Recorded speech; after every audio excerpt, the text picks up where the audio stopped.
तो जैसा कि आप स्क्रीन पर देख सकते हैं, चीन के अंदर 13 ट्रिलियन डॉलर का एक टाइम बॉम्ब शुरू हो चुका है और इसे डिफ्यूज करने की लाख कोशिश कर चुकी है चीन की केंद्रीय सरकार। लेकिन ये बॉम्ब है कि डिफ्यूज यानी कि बंद होने का नाम नहीं ले रहा। इसीलिए अब चीनी सरकार अंतिम कोशिश करने जा रही है और अगर ये कोशिश भी फेल हो जाती है तो ये लिख कर ले लीजिए कि चाइना के अंदर एक ऐसा बॉम्ब फटेगा जो उनकी पूरी इकोनॉमी को कोलैप्स करने जा रहा है। लेकिन सवाल उठता है कि ये LGFV नाम का टाइम बॉम्ब है क्या।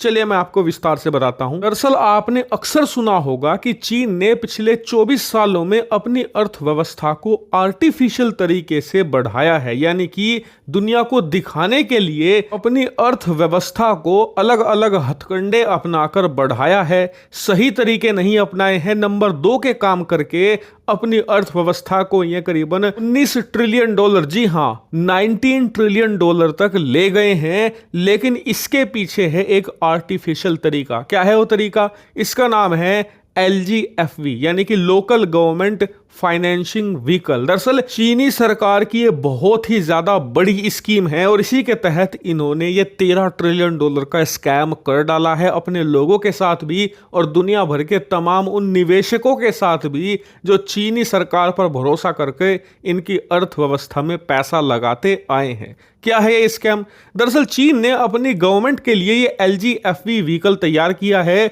जिससे कि वहां की लोकल गवर्नमेंट ये LGFV नाम का एक बॉन्ड तैयार करती है और वहां पर अलग अलग हर राज्य की जो सरकार हैं वो इसे जारी करती हैं और वहां के जो बैंक्स हैं वो इन बॉन्ड को खरीदते हैं।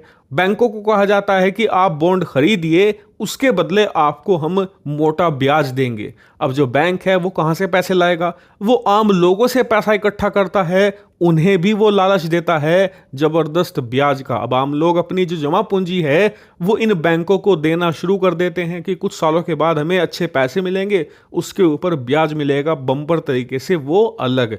अब उस पैसे को इकट्ठा करके वहां के जो बैंक्स हैं वो इन लोकल गवर्नमेंट से ये बॉन्ड खरीद लेते हैं।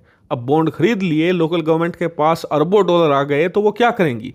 दरअसल वो एक जमीन का टुकड़ा लेती हैं, उस जमीन के टुकड़े को खरीदती हैं इस पैसे से और इसमें से कुछ पैसा देती हैं वो रियल एस्टेट कंपनीज को, यानी कि वो कंपनियां जो बड़ी बड़ी बिल्डिंग, ऑफिस या फिर पूरे के पूरे शहर खड़े कर देती हैं। अब लोकल गवर्नमेंट से पैसा लेकर वो इस जमीन के टुकड़े में एक छोटा सा हिस्सा खरीदती हैं, वहां पर वो बड़ी बड़ी बिल्डिंगें, ऑफिस, दफ्तर, फैक्ट्रियां बनानी शुरू कर देती हैं। अब जब इतनी बड़ी इकोनॉमिक एक्टिविटी होगी किसी इलाके में, बिल्डिंगें बनेंगी, ऑफिस बनेंगी, तो ये बात जायज सी है कि उसके आसपास की जो सरकारी जमीन है उसकी वैल्यू भी बढ़ने लगेगी, जिसे लोकल गवर्नमेंट ने बॉन्ड बेचकर खरीदा था। और यहीं पर आता है लोकल गवर्नमेंट का सबसे बड़ा मुनाफा। दरअसल जब जमीन की वैल्यू बढ़ने लगती है तो लोकल गवर्नमेंट उस महंगी जमीन को और अन्य कंपनियों को या फिर हाउसिंग प्रोजेक्ट कंपनियों को या फिर आम लोगों को महंगे दरों पर बेचती है, उससे मुनाफा काटती है। मुनाफे में से कुछ पैसे से वो अपना कर्ज चुकाती है, यानी कि जब उन्होंने बॉन्ड खरीदा था तो उस बॉन्ड के बदले उन्हें ब्याज भी देना है और उस पैसे को भी लौटाना है कुछ सालों के बाद। लोकल गवर्नमेंट क्या करती है कि उस जमीन को बेचना शुरू कर देती है जिसके दाम बढ़ गए हैं बिल्डिंग, फैक्ट्रियां और ऑफिस बनने से। तो उस जमीन को बेचकर जो पैसा आता है कुछ वो अपने पास रखती है, बाकी का वो दे देती है बैंकों को। उनसे जो बॉन्ड खरीदे थे, यानी कि जो उनसे कर्ज उठाया था, उस कर्ज को चुकाती है, उस पर अच्छा खासा ब्याज देती है। बैंक अपना प्रॉफिट रख के बाकी आम लोगों के पैसे लौटा देता है। कुछ इस तरीके से ये LGFV स्कीम काम कर रही थी चीन के अंदर। 10-15 साल तक सब कुछ ठीक भी चला, लेकिन साल आया 2019 का, कोरोना काल था। चीन के अंदर जो प्रॉपर्टी मार्केट का बूम था अचानक से वो क्रैश होना शुरू हो गया। चीन के अंदर प्रॉपर्टी के दाम गिरने लगे। चीन में जिन फ्लैट की कीमत $1 लाख थी वो गिरते गिरते 30-35 हजार डॉलर तक आ गए। जी हां, 70% यहां पर कीमतें गिरी, जिससे कि आम लोगों ने प्रॉपर्टी में पैसा लगाना बिल्कुल बंद कर दिया। जिससे हुआ ये कि जो ये लोकल गवर्नमेंट की फंडिंग व्हीकल थी ये कोलैप्स होनी शुरू हो गई, जिससे कि लोकल गवर्नमेंट को जो उम्मीद थी कि जमीनों के दाम बढ़ेंगे, हम उसे बेचकर कर्ज चुका देंगे, वो नहीं हुआ। जिससे कि बैंकों को पैसा नहीं मिला और बैंकों को पैसा नहीं मिला तो आम लोगों का पैसा भी वो वापस नहीं लौटा पाए। इसलिए आपने देखा कि पिछले 3 सालों में कई दर्जन चीनी बैंक बैंकक्रप्ट हो चुके हैं। अरबों डॉलर चीन के आम नागरिकों की कड़ी मेहनत का पैसा डूब चुका है। लेकिन आपको बता दूं, ये तो कुछ भी नहीं, चीन के अंदर ये लोकल गवर्नमेंट फाइनेंशिंग व्हीकल का यानी कि LGFV का 13 ट्रिलियन डॉलर का जो पूरा का पूरा टाइम बॉम्ब है, ये अब फटने जा रहा है। क्यों? क्योंकि अभी तक जो आपने देखा वो तो ट्रेलर भी नहीं था। ट्रेलर से पहले जो टीजर होता है ना, छोटा सा दिखाते हैं, वो था।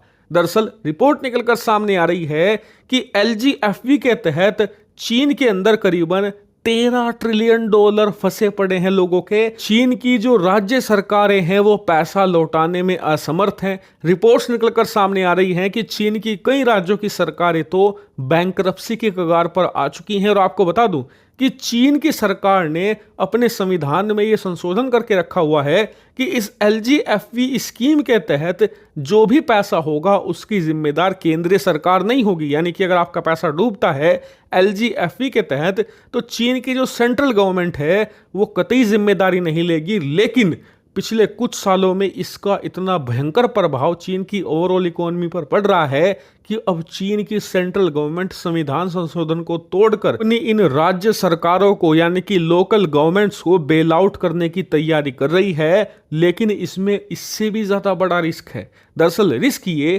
कि चीन की सरकार अपनी जो लोकल गवर्नमेंट है उन्हें बेल आउट करने का पैसा लाएगी कहां से? कि चीन का टोटल खजाना ही 3 ट्रिलियन डॉलर का है। अगर ये अपना सारा खजाना खर्च भी कर दें, एक पाई भी ना रखें अपने पास और चीन को डूबने भी दें, तब भी ये 1/4 पैसा इंतजाम नहीं कर पाएंगे और इन्हें जाना होगा फिर विदेशी मार्केट में। जी हां, चीन की केंद्रीय सरकार को विदेशी कर्ज उठाना पड़ेगा और यहीं पर आकर चीन बुरा फंसने वाला है। इसलिए कहा जा रहा है कि चीनी सरकार जो इस टाइम बॉम्ब को रोकने की कोशिश कर रही है वो रोक तो नहीं सकती, बस इसे कुछ देर के लिए टाल सकती है। लेकिन उसके बाद जो होगा वो टाइम बॉम्ब भी नहीं होगा, वो तो न्यूक्लियर बॉम्ब होगा। क्योंकि विदेशी कर्ज का जो ब्याज होता है उसकी जो इंटेंसिटी होती है, और सबसे खास बात जो तमाम दुनिया भर में चीन के दुश्मन देश फैले हुए हैं उनका जो दबाव होगा उसे चीन नहीं झेल पाएगा। और सबसे खास बात याद रखिएगा, चीन के पास अमेरिका जैसी लग्जरी नहीं है।